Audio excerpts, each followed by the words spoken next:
General risk disclosure. Trading financial instruments, including forex, futures, equities, commodities, and cryptocurrencies, involves significant risk of loss. Trading is not suitable for all investors, as it may result in the loss of your entire investment. Leverage, volatility, and liquidity risks are inherent in these markets. Before engaging in trading, carefully consider your financial situation, experience level, and risk tolerance. You should only invest money you can afford to lose. Forex and futures disclaimer. Trading in the forex and futures markets is highly speculative and carries a substantial risk of loss. The leverage nature of these instruments amplifies gains and losses, potentially leading to substantial financial exposure. This content complies with CFTC Rule 4.41. CFTC Rule 4.41 disclaimer. Hypothetical or simulated performance results have certain inherent limitations. Unlike an actual performance record, simulated results do not represent actual trading. Also, since the trades have not been executed, the results may have under or overcompensated for the impact, if any, of certain market factors, such as lack of liquidity. Simulated trading programs are also subject to the fact that they are designed with the benefit of hindsight. No representation is being made that any account will or is likely to achieve profits or losses similar to those shown. Equities and commodities disclaimer. Equity and commodity trading involves risks associated with market volatility, company-specific factors, and geopolitical events. While stocks and commodities may have a lower leverage factor compared to forex or futures, they can still result in substantial financial losses. Cryptocurrency disclaimer. Cryptocurrencies are speculative and highly volatile instruments.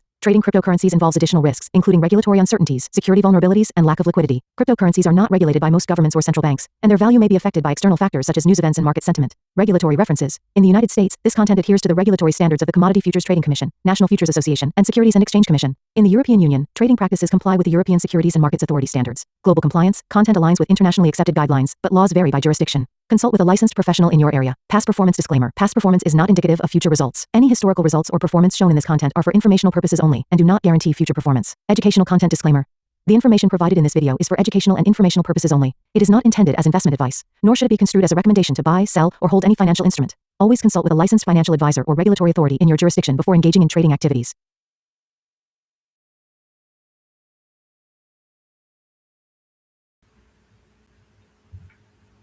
Okay, let's do the work. Tuesday, 23rd. Today was expansion. No sideline. Medium confidence. Price delivery signature was definitely seen. So anchor point confirmed. It's looking like Monday. Expansion played out. That Monday high could hold. And I don't know if we hit this.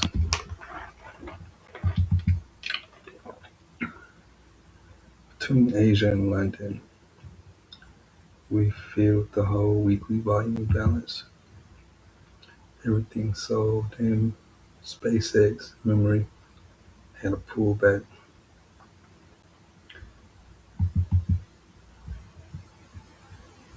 Yeah, this Monday took previous week's high, so it's pretty significant, and we're way below the new week opening gap. One-sided day, people taking profits before MU earnings. Drop down, kind of respected this volume imbalance here. It's a nice stop hunt there. Have we found fair value for buying? We're at 50%. OTE will be in here.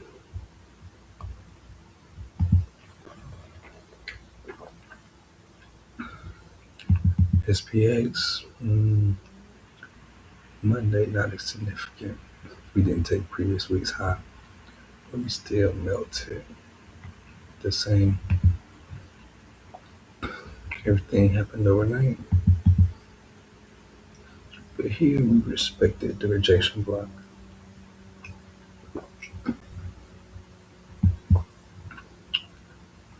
Looks like it's setting up for a push lower. It didn't jump off the rejection block. We respected it. And that could just be to bait the bulls. So people could be like, all right, we can buy up MU earnings, but we can still dump on good earnings. And we still got rebalancing to do. So people will buy the stock chart, closed inside it, and respected this low for this day. It's not a weekly candle. It's just a strong day, but respected it.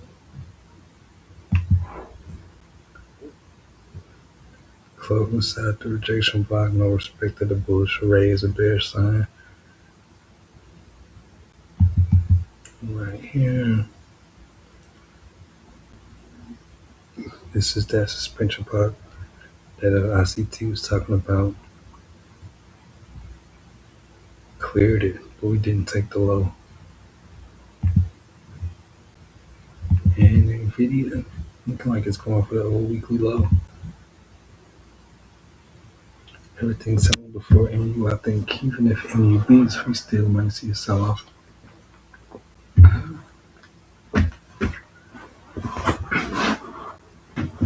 No trade day. While I was sideline the correct stance for the day. The 80 hours gone. Yeah. I seen it took off the move. And I seen this too many times. It'll do this and then New York will come and nothing happen.